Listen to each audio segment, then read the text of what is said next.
Now, here's your hosts, the League Dad, Kevin, Mitchell, and Alistair.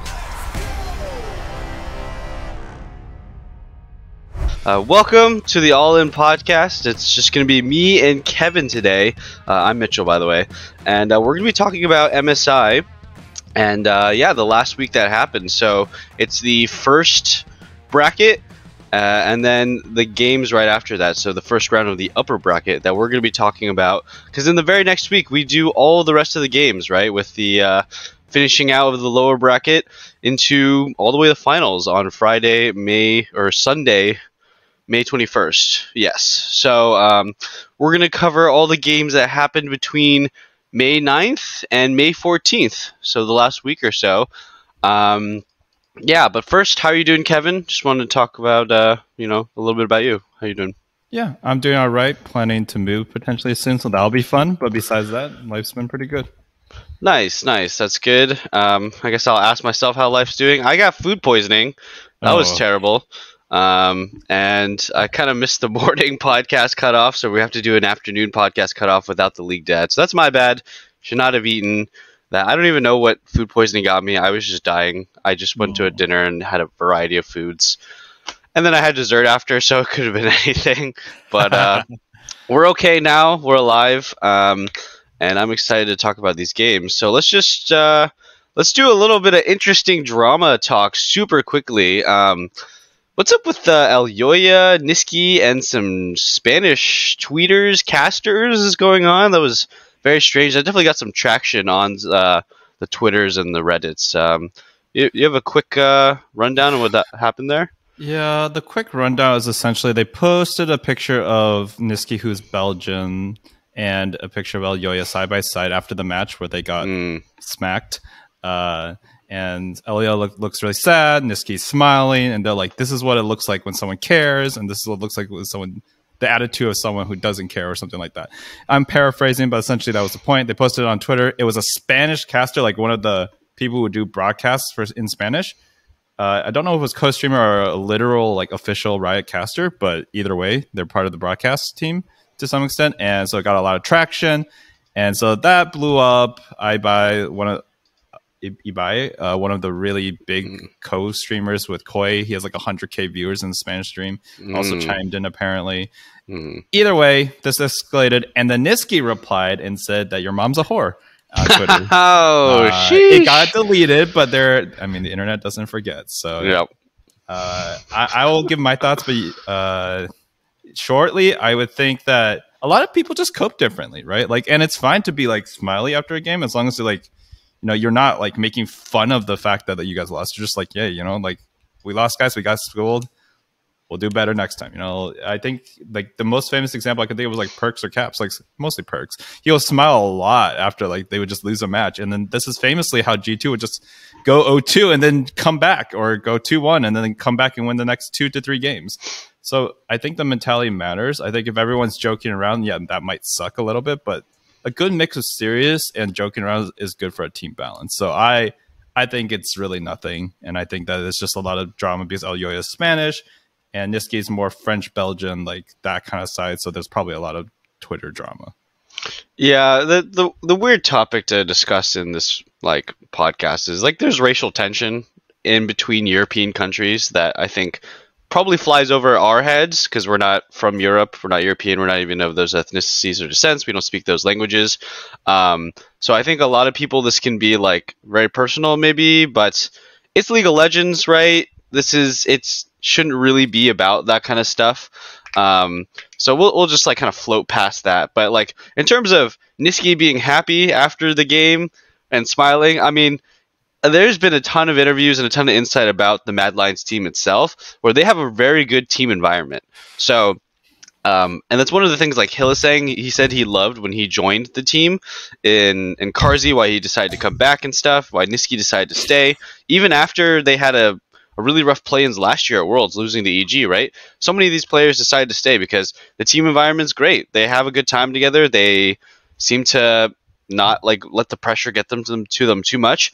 And they did have a rough international tournament, But I mean, no one expected them to even get to this international tournament, right? They won the whole split. So I would say Niski smiling at the end. I mean, he's got another split to play. He's got another time to qualify for Worlds. Yeah, keep your spirits up. Be happy. Like, yeah, you get dumpstered at MSI. It's not the end of your career. It's not the end of your life. Just, you know, you got to keep playing more in a couple of weeks anyway. So I personally am down with it, right? That's the kind of person I would want to work with if I'm in like a working environment. Is Niski, he clearly plays the game a lot. He's clearly very talented, very skilled, tries a lot, but he's not down and depressed for the next few days or weeks after when I have to scrim with him and practice with him. I think that's someone who I'd want to work with. So I think in terms of like Elioy is upset because he lost competitive drive and stuff, that's a different topic. But I mean, why are we hating on Elioy or Niski for being happy? So Right. yeah. I will say, don't call the other person's mom a whore. On Yeah, the internet. that's no not need. good either. That's not good either. It's League of Legends, as you said, and he did delete it, but like I'm sure he said it when he was very upset. So that's not a win for him. He's been in the scene for long enough. So it's, they both were wrong. They're both little kids. It feels like.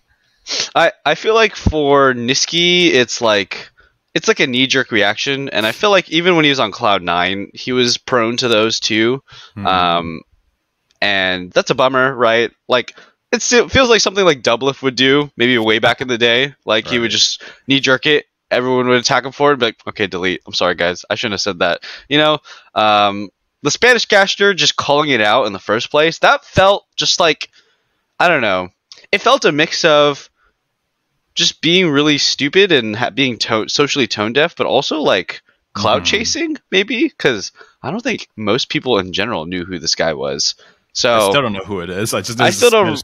But we're mentioning him, right? So like, at the very least, it's like, I don't know. I mean, not the worst clout chasing out that you could have done. Maybe you could have boosted his Twitter likes and following and stuff. So pretty stupid, but I mean, that's the reality of things, right? You say something controversial, it gets you more likes and views.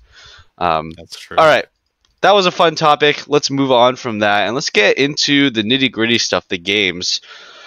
What do you want to talk about first? EU getting dumpstered or NA getting dumpstered? We're just gonna do it really quickly. We're just gonna be like, yeah, they got dumpstered. It was rough. Blah blah. Let's start with EU just because it was the first games. All right, yeah. So G2 versus Gen G. This was a pretty one-sided series, but G2 did get one game off. It was a very weird draft and a very weird game. Essential synopsis I'll give of my feelings on it is that like pretty much Gen G was just dumpstering them 2 games in a row. They went for an experimental draft in game 3. It was like 3 tanks and then Zeri Nidalee. Pretty low damage. Takes a long time to ramp up and stuff. Chovy was kind of checked out, right? Whatever. And then game 3 came around. Back to business for Gen G. It was still a bit closer on G2's side, but it didn't really feel like G2 ever had a chance, even though they won a game. Yeah, I agree. I mean, I will say game 4, I thought it was a little closer as well, but I think the Euphoria podcast said like they should have won game 4, and I'm like, that's a little bit too far. I think they showed a respectable showing, and G2 themselves said they thought they could win that series, so like, I forget who said it on G2, but like, okay, I can respect that. Maybe they actually thought, we were on our game today and we put up a fight against Gen G. If that's the case, honestly, this was the most respectable showing the West gave against the East. So they were the only win from the West in the entire first round. So that's true. Yeah, it's rough out there. We went a combined 1-12 in the first round. And kind of just in total, right? West versus East, because it's kind of weird to count West versus West games, right? So yeah, it's a bit of a sad time. Let's talk quickly about Mad Lions. We already mentioned them, but they got 3-0'd by T1, and there was a very close game 1. It was actually really hyped to watch, and then just the wind flew out of the sails, right? I think I mentioned last time on the podcast that Mad Lions is like untiltable. Well, I was wrong. They lost that game 1, and it did feel like they just had nothing left for game 2 and 3. They were tired or didn't have any more strats, or they're just figured out, not playing as crisply as aggressively as they were in game 1. So quick thoughts on Mad Lions versus T1. Yeah, so my quick thoughts on Mad Lions versus T1. Game one, very impressive. They had a great game plan early game. They just schooled T1. It was really sick to watch. Then they looked like the dumbest team in the world. Like it wasn't just one engage. It was like 5 different engagements across the map, just terrible plays. And it was honestly painful. Like I think T1 definitely picked up the ball that was being dropped, but it was like I think 60% Mad Lions just being completely terrible. And then 40% T1 being an excellent team to take advantage of it. Yeah. God. It was rough for them. I do also have to question just like some general like draft stuff that Mad Lions chose. Like banning Jace on your side, on blue side, when Chasey is probably that's his best champion, and Chasey might even be the best player on that team when he's on Jace too. Man, I really wish that he got to play the Jace. That would have been exciting because I think it would have been a great pick for him to maybe do a little 1v9ing, because it's not like his Kennen was bad, but Kennen, it felt like when you're playing at least into a Cassante or to some tanks and stuff with a Nautilus too, it can feel like, you know, you're more of a side character, right? You're more of like a supportive, like you get in their CC and you die pretty quickly, and then you're relying on the rest of your team. I think personally Chasey on Jace is just the best player on that team, and if he'd gotten that, I don't know, maybe it could have popped off. Maybe it could have done something really special against T1, especially in that game one where they had so much, you know, just fire in them left. And then, you know, just the Kennen kind of started to fall off for them. Yeah, and then, you know, Faker, he did the Nautilus mid, right? He stole one from Caps. That's something that I think a lot of people expected, right? T1 and Faker, they're the only teams that were rumored to actually scrim all the other teams at MSI.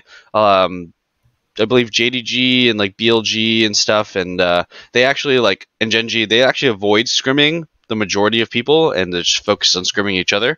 But T1, you know, they picked up some fun stuff, and then, you know, they brought it into their next series against Genji. But we'll cover that a bit later. So let's talk about C9 versus BLG. I think this is where things started to get real sad for the West. Oh, give me some quick thoughts on this. My quick thoughts on C9 versus BLG. I thought C9 did put up a fight.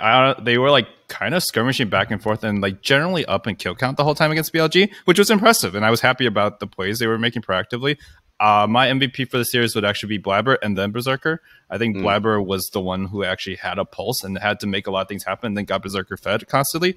And then Berserker did play fine and pretty well, actually, mechanically in the series. But it was clear that either two parts. He wasn't as good as Elk was individually, or his team couldn't enable him. And I think it's probably more of the enabling part. But honestly, like Elk just looked better. He was the most infamous part was game 3.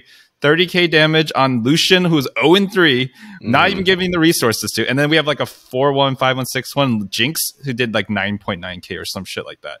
It was pretty sad to watch. And obviously, anyone who plays AD carry knows you need space to do damage. And you need peel to do damage. But he had all the resources on him, and he just couldn't find anything, right? And so it was a little sad to watch. I do think the Sinai did actually put up a very reasonable fight, but they looked like they were getting out macroed. Like it felt like they did an idea, the macro game, they just didn't understand. The skirmishes, the gank game, they were actually better than BLG on. Yeah. I tend to agree. I think it wasn't. It was Berserker on Zaya, right? I think was the game potentially. Oh yes, my bad. Yeah. That's okay though. And yeah, so I tend to agree that like C9 they played a lot of the early skirmishes.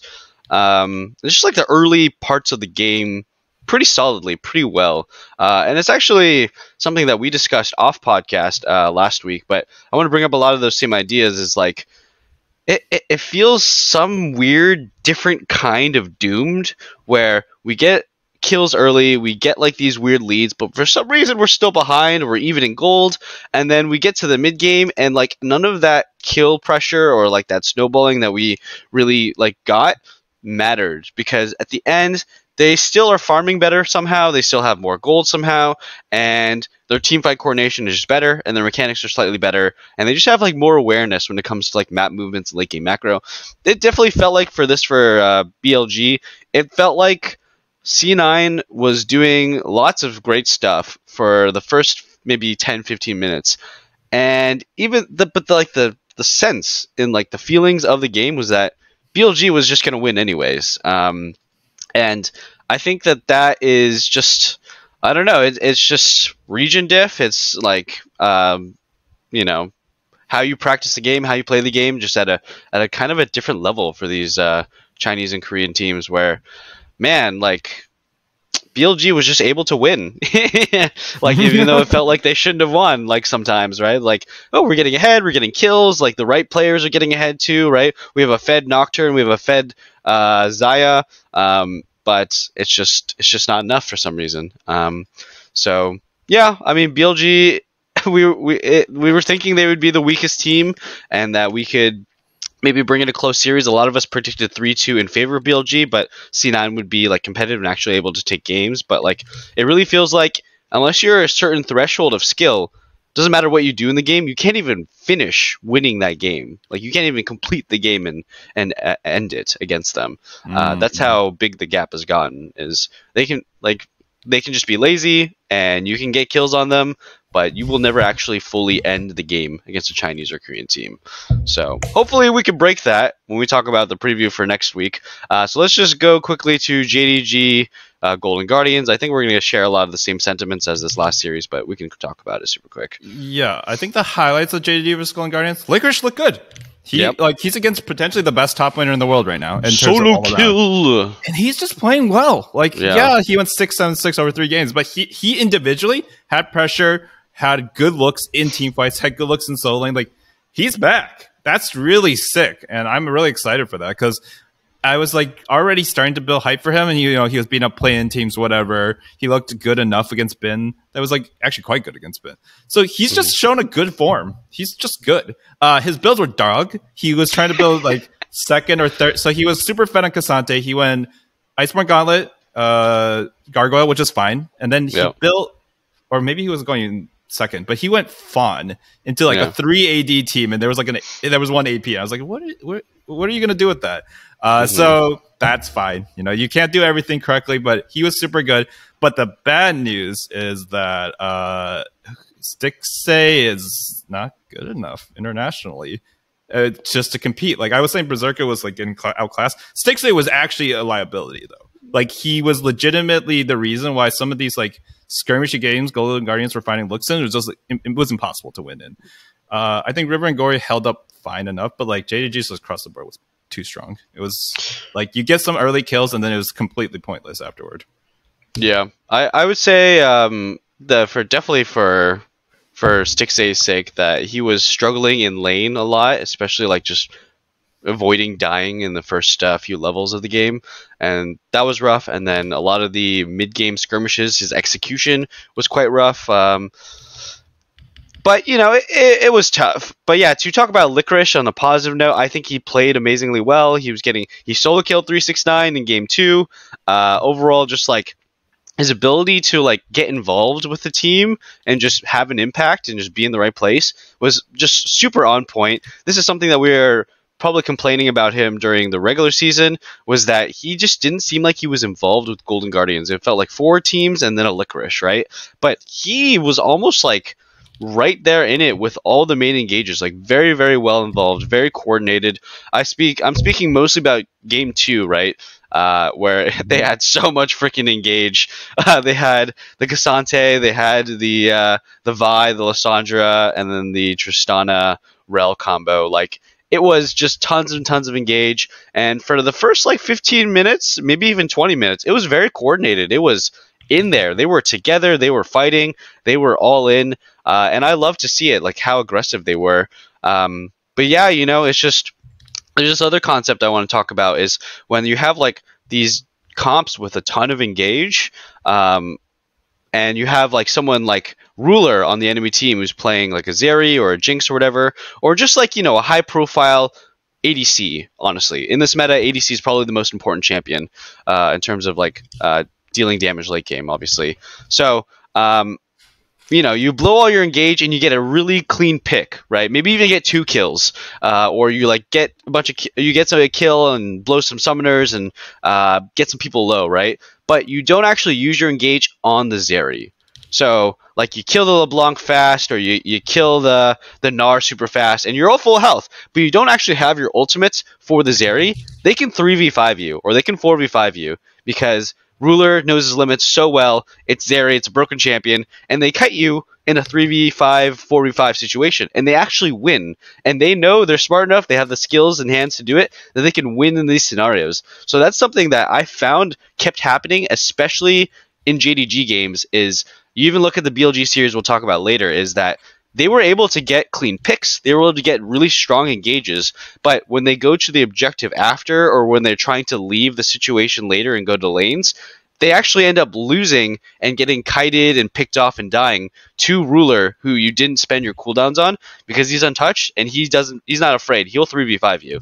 So that is something that I think is very interesting. And it's like something I actually kind of figured out from ARAM is like, some guy on the enemy team, it's like easy to engage on, but it doesn't matter. You have to save your engage. You have to be patient. You have to wait. Just let them, don't like kill them. Honestly, just don't fight them and save your primary abilities for the most important champion, which was, whatever Ruler's playing. So that's a bit of a rant that I went on to, but it's something I kept seeing, especially against JDG, and I'm sure you can notice it in other games as well. But yeah, I mean, we can wrap up this conversation because we're going to talk more about Golden Guardians in a second. They played well. No one expected them to do anything against JDG, and they definitely did something, so good for them. So let's move on to the next round. Let's start with the exciting series, Gen.G versus T1. What are your thoughts, Kevin? So this series, at first I was like, wow, Gen.G is just not drafting at all like they did in the finals. Like, I watched the whole LCK run, and I thought Gen.G had a better idea of the meta, and it looks like in this meta they didn't. Like, we for God's sake, we had T1 playing Poppy. What the hell? And so I think that they need to put Peanut on something that he's actually good at instead of like copying whatever everyone else is playing in the meta. Looks like Poppy's just winning all the time. Whenever I see Poppy, it's at least a positive influence. So I think they should be looking to prioritize that more. T1, we all know what happened. We all know we're going to talk about that game 3 throw. Like, what in God's name? I'm going to let you get into it more, but what in God's name? That was the dumbest crap I've ever seen. And I do want to preface, though, T1 is going to probably be rated the second best team going in right now in the world because of that game. But like, if they don't do that, they look like a 3-0 dominant over Gen.G, and a Gen.G 3-0 is worth more than a BLG 3-0. So I can't tell. But if T1 had won that, I would have definitely been saying T1's the number 1 team in the world. The fact that they almost tilted and got reverse swept, though, like, I definitely have to question, like, what is the mental on this team, and what are they thinking? Like, what are they doing? But T1 still deserved the 3-0. That should have been a 3-0. They lost their minds. Guma gave 1,000 gold over. Like, this is nonsense. The last thing I'll mention, we'll get into when Gen.G comes up again, or we don't need to get into because they already played. Gen.G's pace and Delight, especially Delight, but even pace to some extent, just not as good as they were domestically. These guys are either rookies or not very experienced players. On the international stage, Pace is literally a rookie. He was really good. He looked better than Guma at times in the finals and just during playoffs. This game, he just looked like he was making a lot of mistakes. I think for some reason, he's more nervous here. Maybe it's just because you're not home, you're not in Korea, you had bad food, bad solo queue, the boss into you. I don't know what's been going on. But no, it's a tough life for Gen.G rookies. I hope they bounce back. Luckily, there's a loser's bracket. Yep. Luckily, they have another chance, which is what's great about this format. Yeah, I'll talk a bit about that game 3 throw. You know what it reminded me of, actually? It reminded me of 2018 IG versus KT, where it felt like IG, they're up 2-0. It felt like they were pretty dominant. Goes to game 3, they're on the edge of a 3-0, and it's incredibly close. They fumbled it at the base, and, the other team wins, and it actually ends up going to 5 games, but they end up winning the series anyway. So it's kind of like, oh my god, they threw, about to get reverse swept. Oh, they saved it and didn't get reverse swept and won anyways. Super strange, how to feel about the series and stuff like that, but still exciting because it went to 5 games. Still exciting because it had a crazy reason why we went to 5 games, but at the end of the day, the team that looked more dominant at the beginning ended up winning and coming back in game 5. So I liked that comparison in terms of it felt like we've seen something like it before in a weird way. The actual situation, though, Chovy actually did something really, really special that people have been talking about, where in game 3, he's playing Rumble.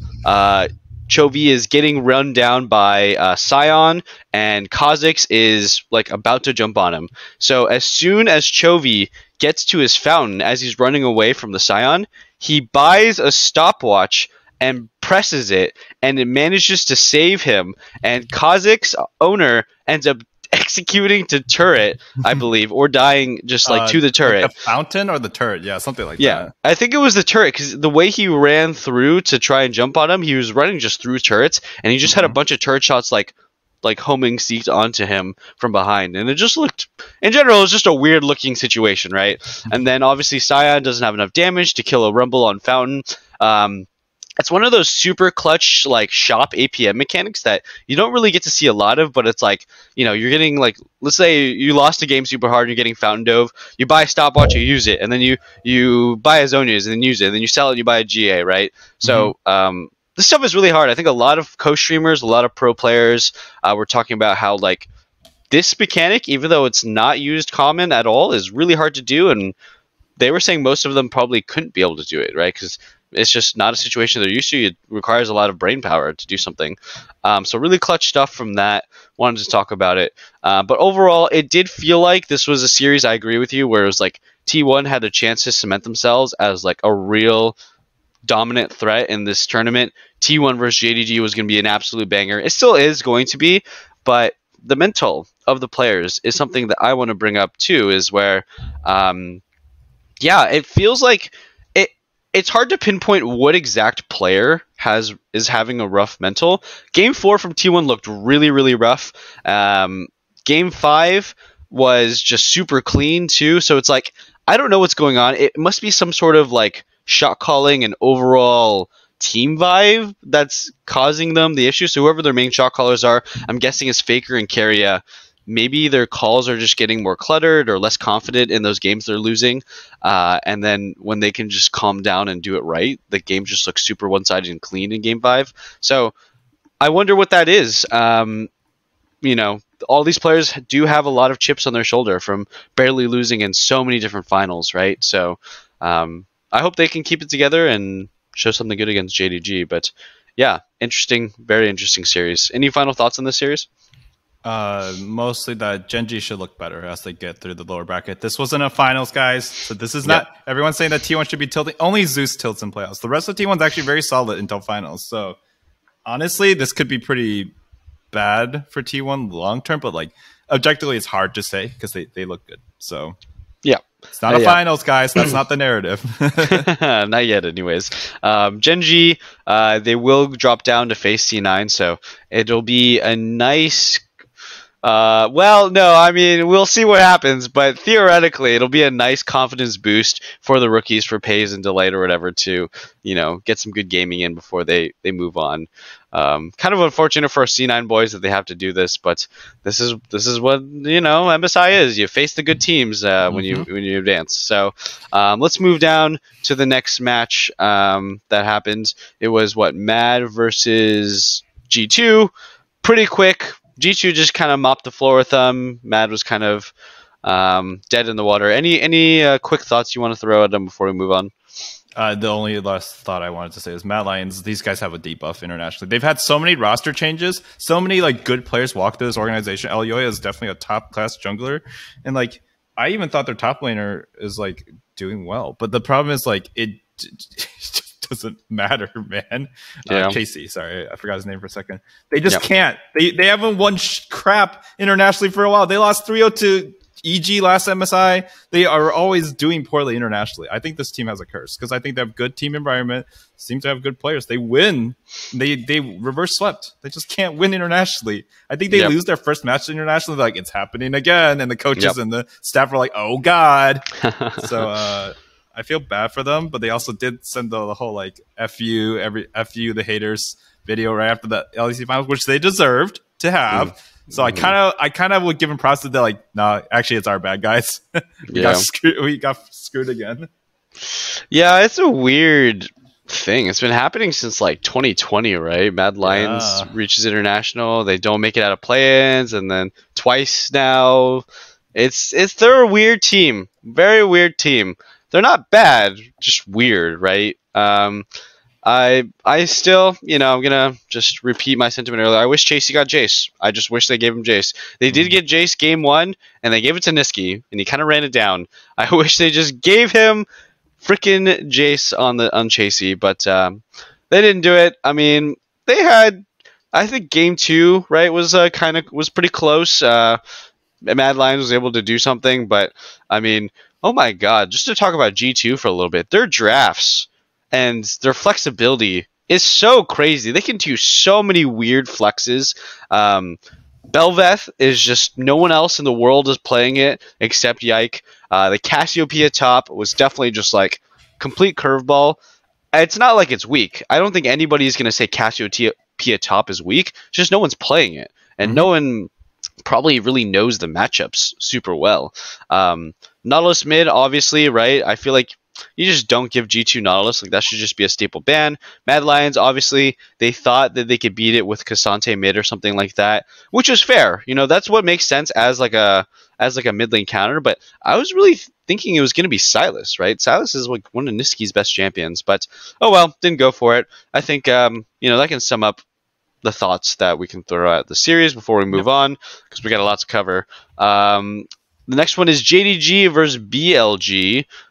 This was actually a pretty fun series, even though it was a 3-0. I'll let you go first and talk about it. JDG actually didn't stop him like people might think by the scoreline. There was a lot of back and forth in all the games. JDG just showed a lot of class in team fights.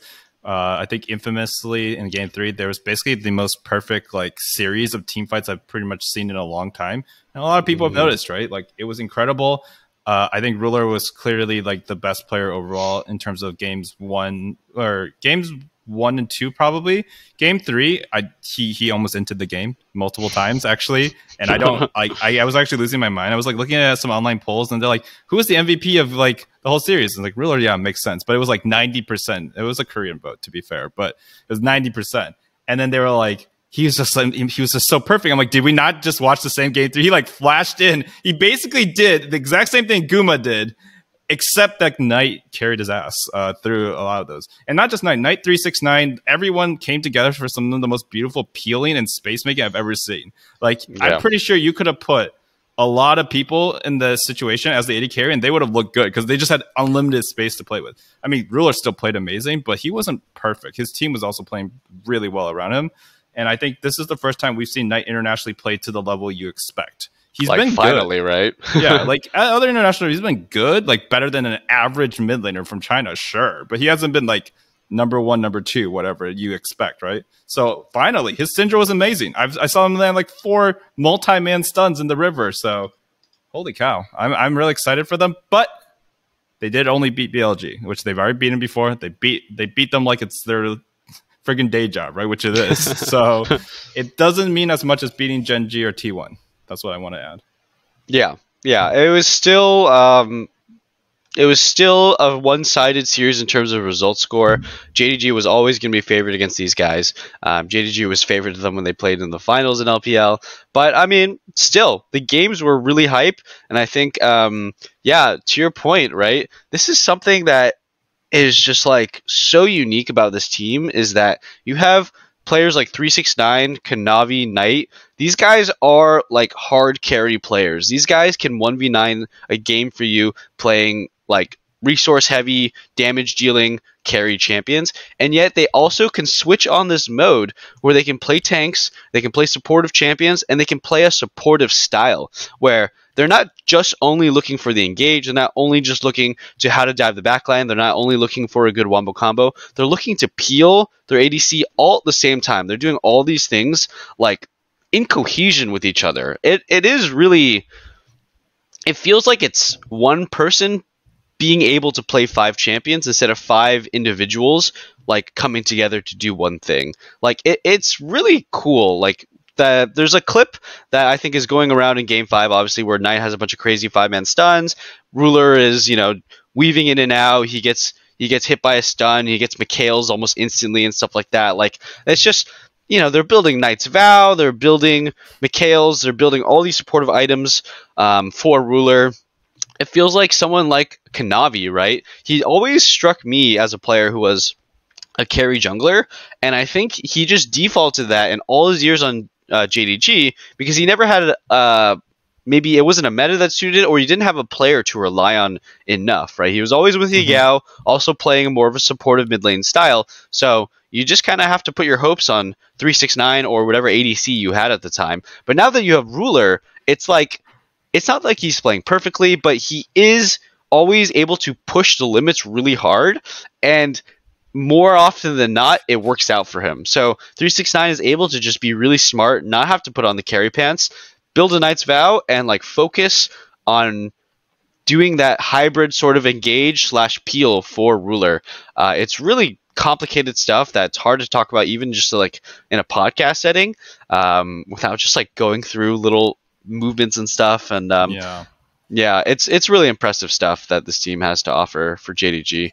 And it was just a fun series overall in general.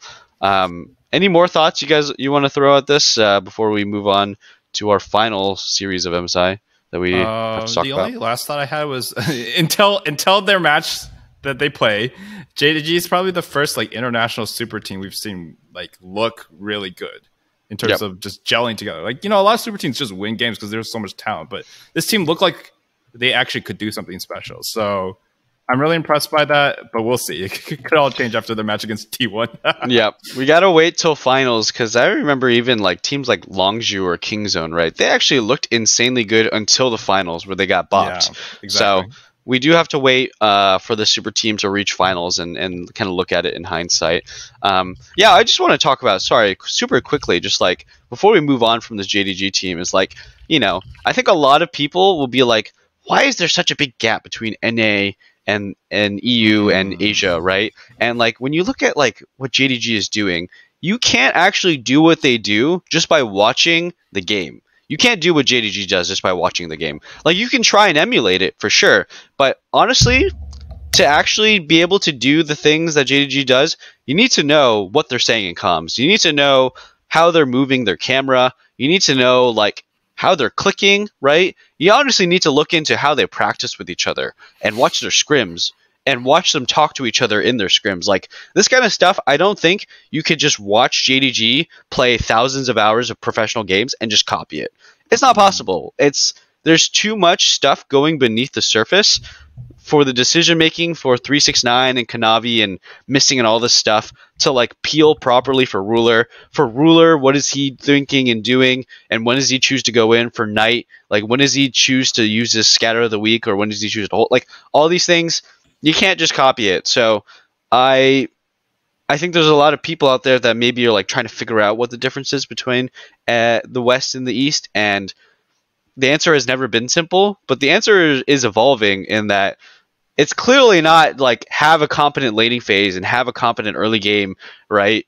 Like it doesn't work anymore. That's what was our problem before, where we would just get blasted in laning phase. We kind of fixed that, and now it just doesn't freaking matter. We win laning phase even, and we go to the mid game, late game, and we just get out team fought. So I think the West just had better laning phases across the board against Korea and Asia and China. Like across the board, we won probably at least more than 50% of the time. Yeah. The laning phases are honestly like that's the thing that we had a problem with for so long, and we improved on it a lot. But the mid and late game macro and shot calling and just the team fighting in general, like there's just a whole lot of aspects and a whole lot of very just specific things I'm sure that we're missing out on that add up to a lot. So, it's hard. It's hard to improve. I don't think anybody can give you a solid answer besides maybe the actual Asian teams that are beating us, right? The actual players and coaches that are strategizing to just completely dumpster the NA teams and the EU teams.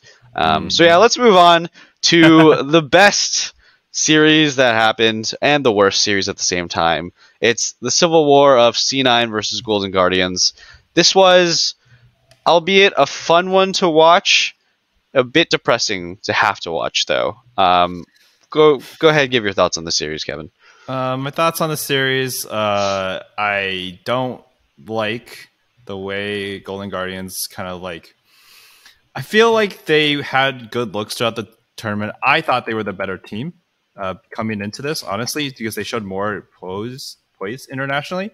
But honestly, they kind of just got kind of got bought by, I feel like, the difference in their bot lane, which wasn't as big of a deal. I thought that they didn't get bopped as hard in bot lane in their finals. So I'm kind of sad about how it ended. I kind of wanted to see a little bit more from Licorice. I kind of thought that they had better looks.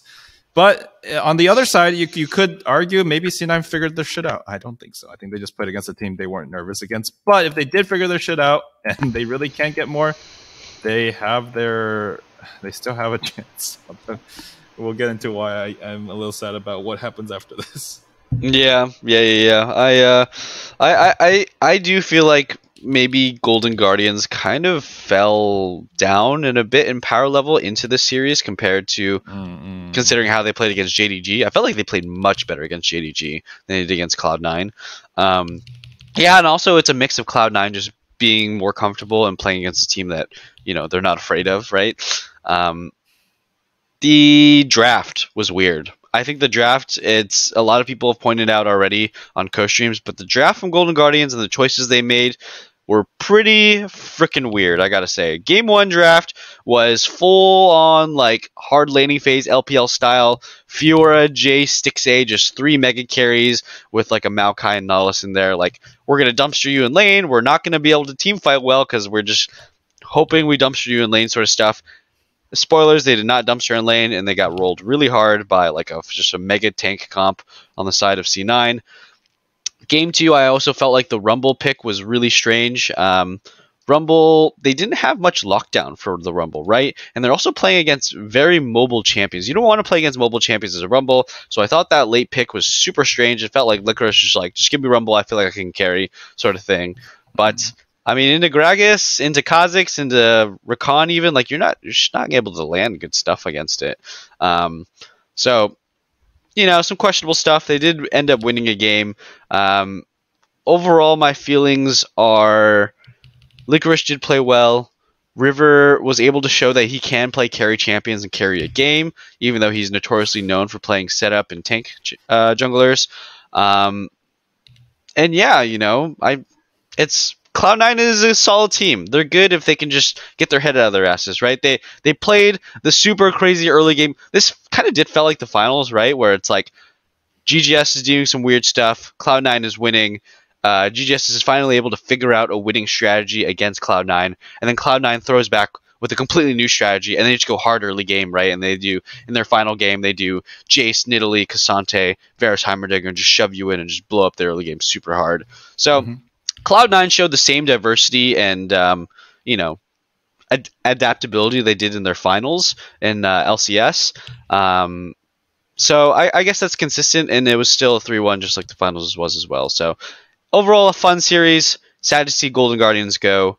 We talked a lot about how they did throughout this tournament, so I think we can just do a solid farewell from them now. Like, you know, it was good to have them, and it was an amazing run from them. Yeah, do you have any final quick thoughts to say farewell to Golden Guardians? I would say this is probably one of the better showings from a team that just went from bottom tier, like literally bottom tier perennially, to international stage. They did not look like frauds. Even though they didn't have their best showing, they actually had some pretty good looks. They didn't tilt that hard. So I'm pretty happy for them overall.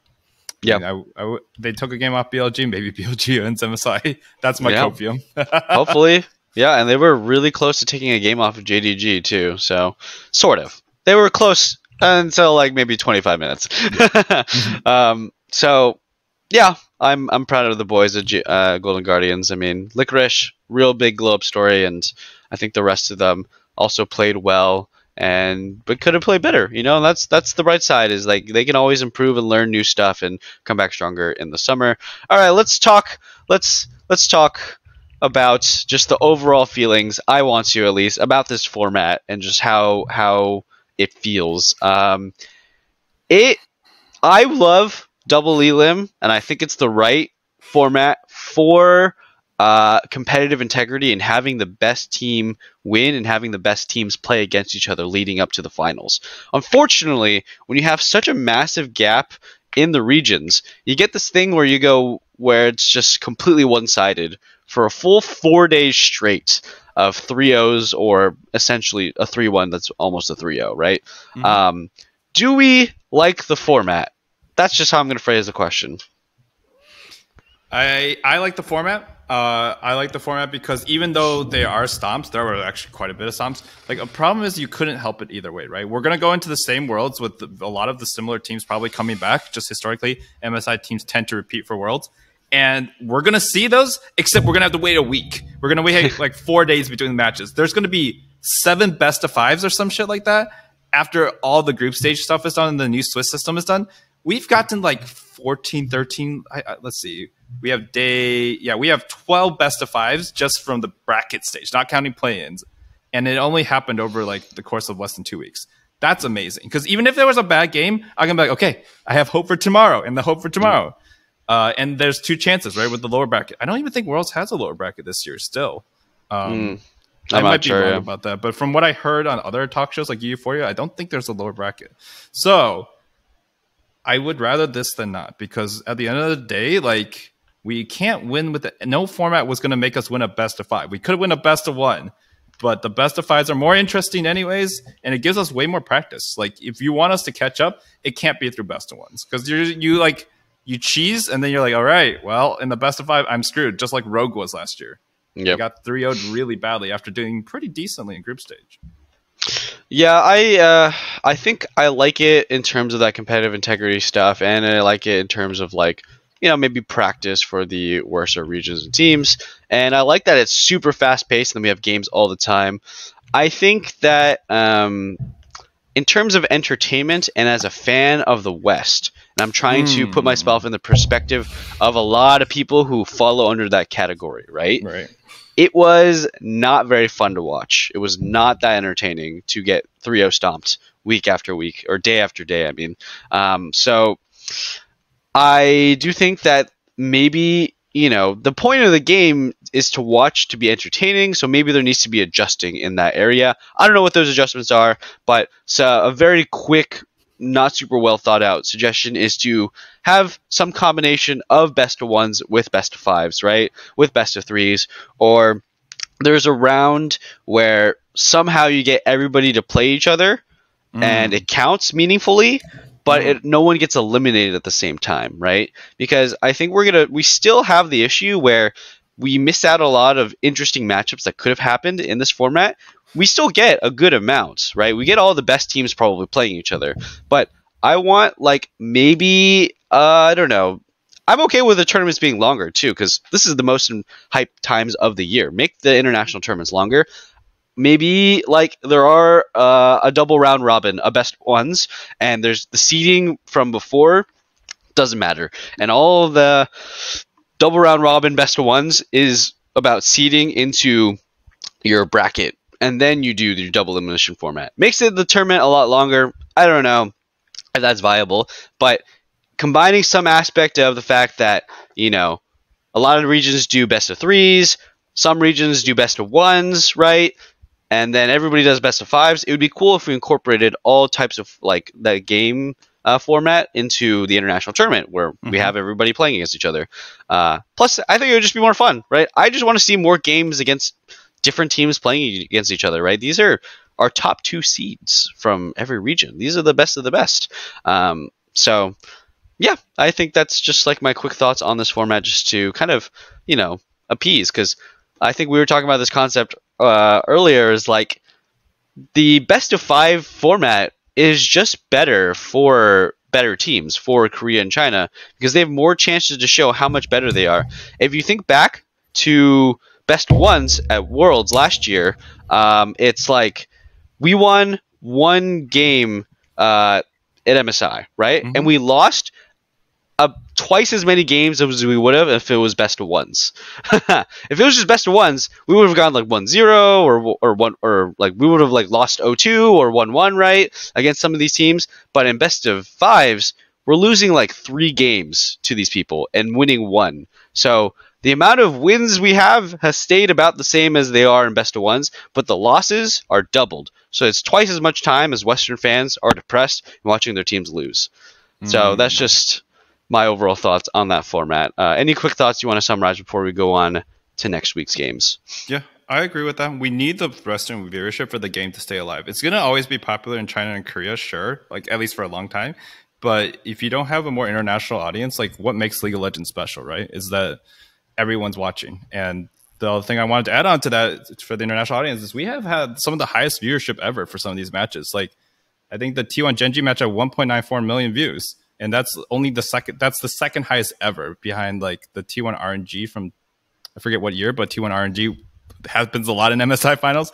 So I'm really hyped. The game's not maybe like starting to shrink a little bit domestically, but even the English speaking audience, whoever was watching on Twitch and all the other channels, like, or not English speaking, the non LPL region, the non Chinese region audience was bigger than ever. So we need to make sure that international teams would participate because that's how everyone actually cares, right? You don't want all of NA to just stop watching. That would be a huge deal. Yep. And then even if it's not as competitively, viable, give NA some best of ones just so that they can maybe cheese a game off of a top tier team and give a little hopium, right? It might be some false hopium, but like we just needed to see more diversity in who wins and who doesn't win because a lot of the fan base will get disenfranchised because they won't feel like it's worth watching for them. Yeah. So, all right, let's move on to next week's topics. This is basically we're just marathoning it all the way to the finals this Sunday. So, let's just talk about the games that are in front of us, and we'll see where the conversation leads us. But G2 versus BLG. Does G2 have a chance? G2 Go ahead, probably Kevin. has the best chance of all the remaining Western teams, which is only 2 of them, right?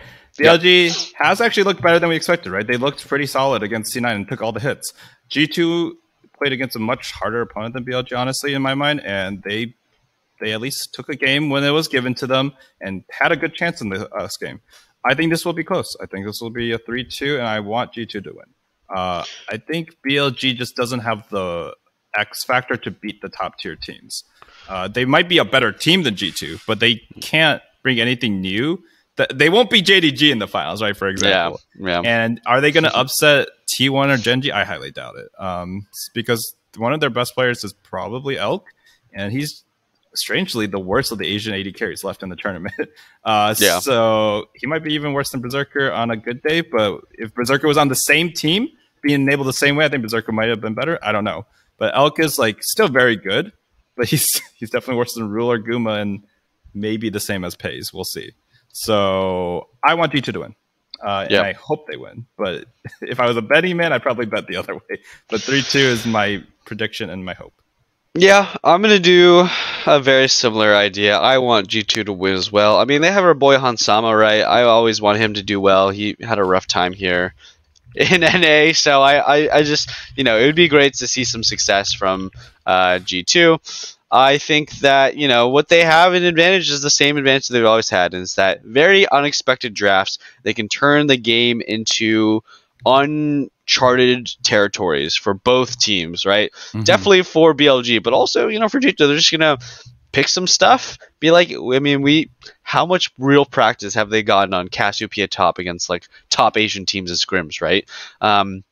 So there's going to be a lot of variance in the series, is my guess. I think 3-2 is just the hope that we all have, and the scary thing is I think it's actually pretty reasonable to predict a 3-0 for BLG, actually, and I think a lot of people will do that because as good as G2 might look against Mad Lions, or as much ramping up as they might be doing between series and series, and even though they took a game off of Gen G, there's just a fundamental difference between what's going on between the East versus the West.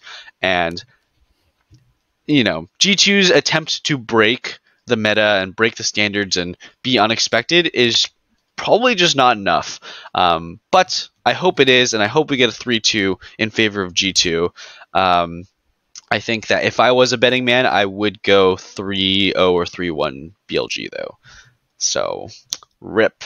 But, hey, this is the best chance we got, and I'm going to be rooting for our best chance. And, just, don't be predictable, GT. You already aren't. Just keep at it. Keep playing weird shit, having wacky drafts, and I hope it works out.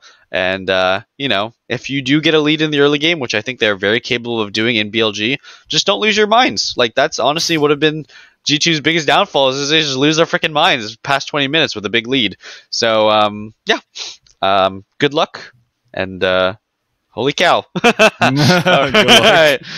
Yeah. Please don't be 3-0. If you don't win, Please. at least don't be a 3-0. Don't be a 3-0. Have competitive games within the series and actually fall to the finish line. All right, let's talk about the meat and potatoes, the freaking best series that's going to happen ever.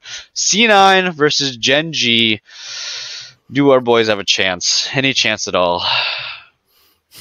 If it was like literally, if it was a C9 BLG rematch for some godforsaken reason, I think they would have a chance the second time around because I think they might have improved between then and now. Gen G is terrifying, dude. I think our closest matchup is Blabber in my mind, or Berserker. Actually, Berserker might be it, and Blabber. I think that Peanut, if he's not playing his characters, which he hasn't been so far this tournament, there's a chance. And I think Berserker is either as good as Pays if they were on the same team, or maybe even a little better. I think Berserker actually looked insane. The way he smurfed against Stixday with his Jinx, crazy. Yeah. But it's a team game, and Chovy is much better than MNS. Even when MNS is like on his heads, if he coin flipped to heads, still going to get smacked by Chovy, guys. Like, Chovy in lane destroys Western mid laners, generally, right? Unless it's like maybe peak caps or something like that. We haven't gotten to see that, but it's possible if caps ever plays well again. And top lane, like, Fudge isn't it. I didn't get into it too much, but every time internationally, he had one good tournament, I remember. But his very first. His very first Worlds, I think, every was good. time since then, he's just been kind of Like, he looks really good against NA still, but he just every time he just looks average at best. And Zen, I mean, Delight's also underperforming, so Zen's lucky there. But Zen has also looked kind of exposed by some of the better supports out here. So I want C9 to have a chance, but frankly, this looks way worse than the previous matchup we just talked about. I think it's a 3-0 for Gen G. I'm so sorry. I think if you understand the game well enough and you're not being blinded by copium or hopium, it's a 3-0 Gen G. I think it's unfortunate that, even as a podcast of LCS, even as fans, like, we can't be disillusioned into thinking that C9 has a chance. If they take, like, this is kind of the same sentiment I had for GG versus JDG. Oh my god, those names are hard to say. For last week is like, if C9 takes a single game off Gen G, I will actually be surprised. I will be impressed. I'll be like, damn, you guys actually took a game? That's impressive. Because Gen G is one of those teams where they're pretty chill in the early game, and if they get to mid game and they're even or they're ahead, the game is just over. Even against the top teams, even against the best teams in the entire world, if they're even or ahead and it's 20-25 minutes, they have a very high chance of winning. Their macro, their team fighting is insane, right? It's just, sure, they can be a little lazy and slow in the early game, but that doesn't matter if you're not good enough in general, right? It doesn't matter if you get a big lead against Gen G as C9. You probably won't be able to close it out anyways. I think the only chance we have is if Cloud9 seriously levels up between now and their match. They have a few days to prepare. If they come up with some new picks, they need to have surprising champions that, honestly, I don't agree with LS that often, but he did say something recently about the gap between East and West, and I think it's a fine short-term problem. It's not a long-term problem, but as a short-term problem, sure, pick scaling drafts, pick scaling champions, because the early game and the laning phase has not been a massive problem for the West. It's been being able to close out the game. So if you have some sort of Exodia late game sort of champion or combination, maybe that's enough to take a game here and there.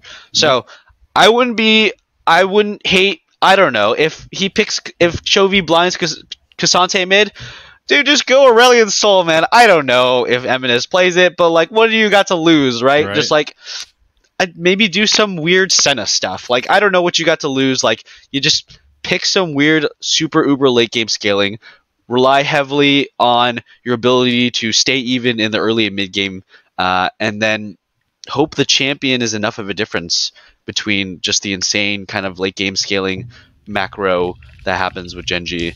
I'll shout out 100 Thieves last year at Worlds, where they kind of had this idea too, where they knew they were worse than most of the teams, so they picked OPS late game Seraphine Senna bot lane, even though they did have FBI as a great ADC player. They still put him on the Seraphine. I don't hate it. I really don't, right? They had a really close game against RG that they almost won because they have an Exodia comp, and they couldn't play it well enough, but I mean, this is the kind of things you have to cheese out against teams that are better than you. So that's the only hope I have for C9 versus Gen G, is they can do something unexpected and creative, and maybe Gen G will underestimate them.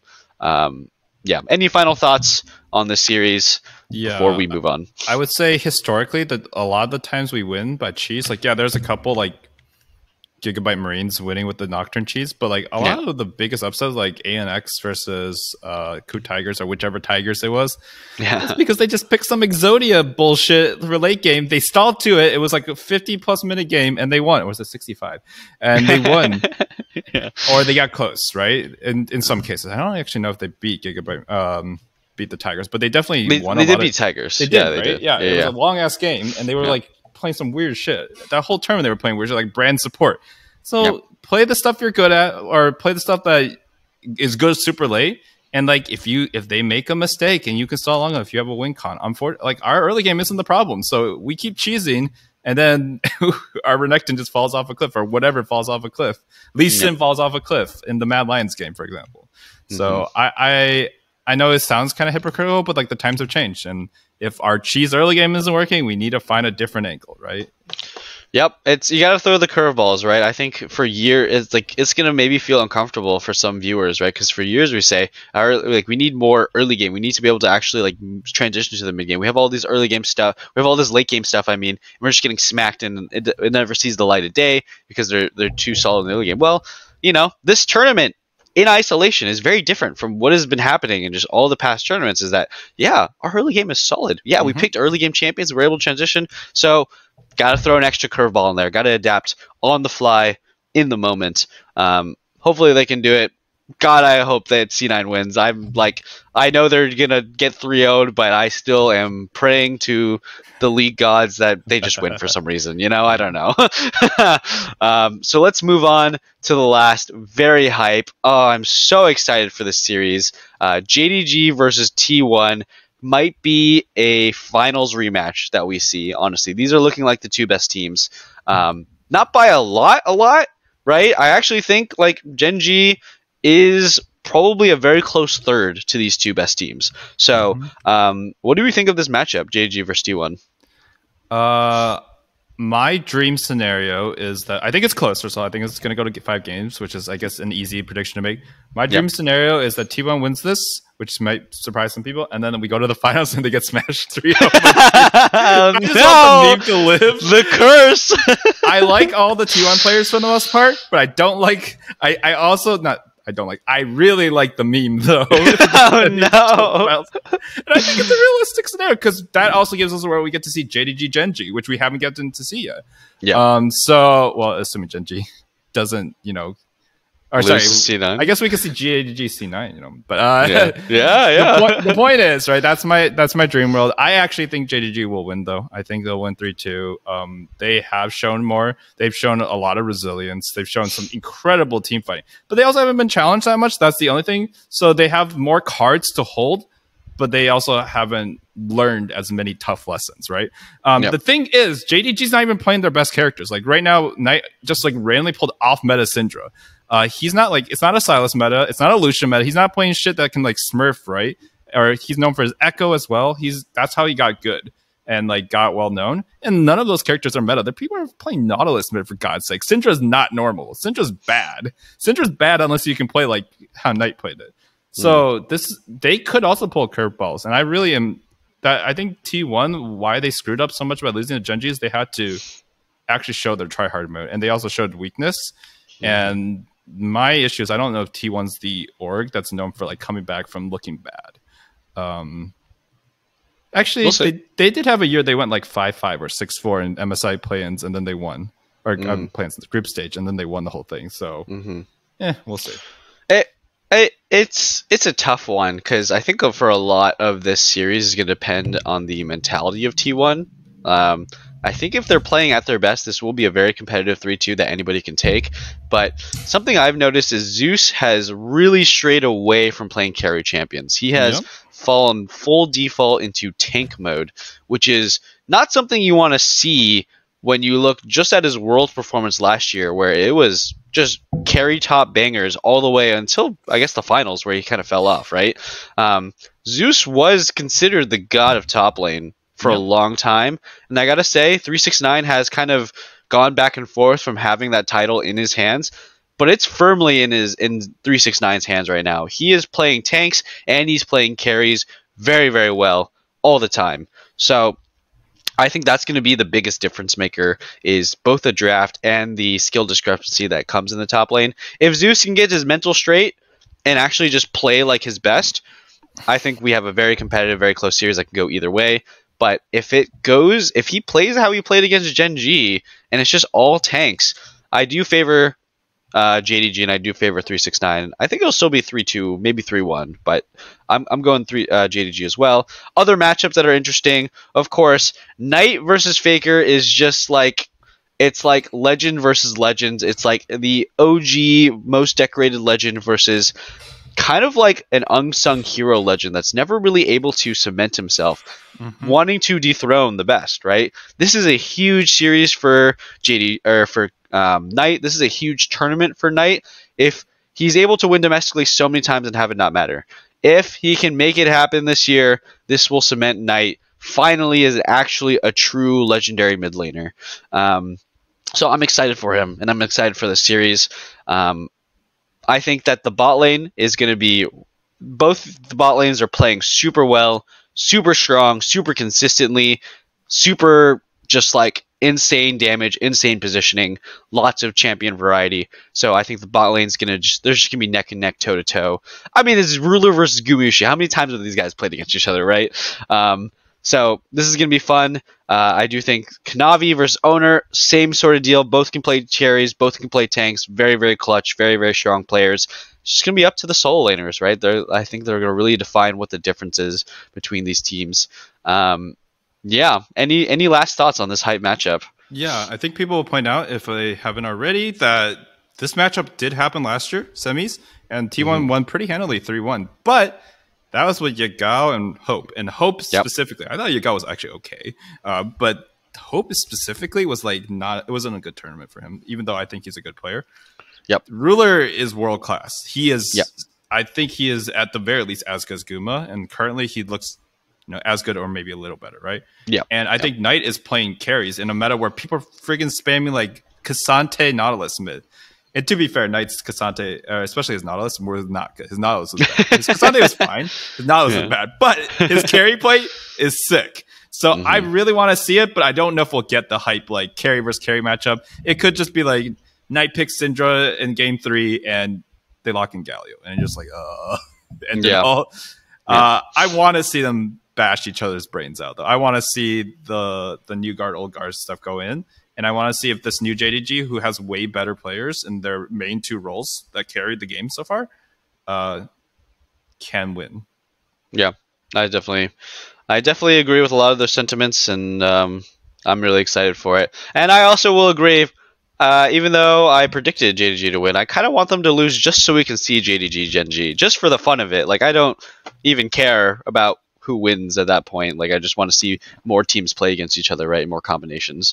Because I mean, it's Ruler versus his old team, right? Our nightmare scenario is JG loses tilts and then loses Gen G, and we get LCK finals 3 times in a row. Oh my goodness, that would be so freaking ridiculous. That would be hilarious as well. It's possible. It's very possible. It could still happen. Yeah, it's very possible because these 3 teams are very neck and neck, close to each other in power level, I think. Yeah. And I mean, I personally would want JDG to fall down, maybe like on purpose, throw against T1, just so they can smack Gen G and Ruler can say, "I won the divorce," and then they go on and win the finals. I won the divorce, and then they can say, "We beat all of the best teams in Asia." Yeah, we lost DLG, Gen G, and T1 then. Yep.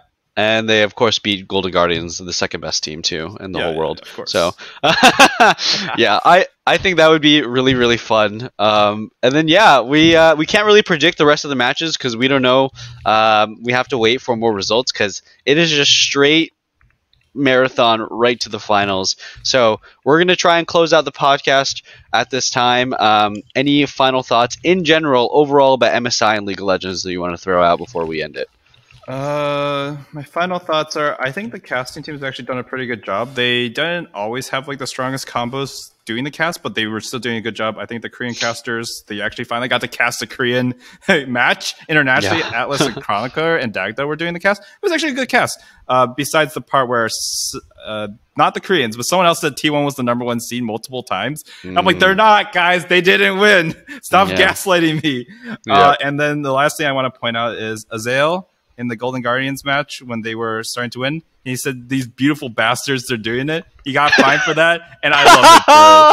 That was legendary. Go. I need to highlight our boy Azael. I think it was. I'm pretty sure it was Azael, and he got fined, and I'm like, definitely worth it, man. Worth. And BLG 10 was, out of 10.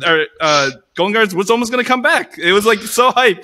It didn't happen, but that would have been legendary, man, if it did. Dude, the play that he said it to when it was like freaking, I think it was River on Vi just like going in and then all of them TPing in, and all of a sudden it's like 5 people there. It looked like Ruler was going to clean up the fight, but then they had a magical turn when Ruler looked like he was about to pentakill him, and they actually kill Ruler, and it was like they killed all 4 of them. 3 of GGS lived. It looked so hype. It was awesome. Man, that game 2, though, was definitely something we're going to take away with the win. Like, even though we didn't actually win, it was so awesome that we were able to do that to JDG. Oh, and absolutely. Israel had the best call. Don't find the man. Give him a freaking honor. Give him an award. Give him a raise. Give him that was immaculate, medal. Dude. That was like so hype. Yeah. The bravery, man. I love it. I mean, it's along the lines of Cadril, like, saying, like, fuck in, like, the finals last year when Guma stole the Baron. Like, it's just worth. Don't find the man. It's so good. It makes everybody just love it even more. Like, I'm slamming my freaking desk right now, man. It's so good. No one's going to follow up. No one's going to check, okay? Just don't find him. What's fine? Wait, what? You think League of Legends parents are watching this because with their kids being like, "Hey, don't say that to my kid," you know? Like, they play League of Legends, bro. They get it 10 times a day. All right, I think that's gonna do it for us on this podcast. We've been going on for a while, just the two of us. Thank you for tuning in. It's been a fun time. We will catch you at the end of MSI, hopefully with the full squad. But until then, try not to be too toxic, and we'll see you on the next episode. Peace.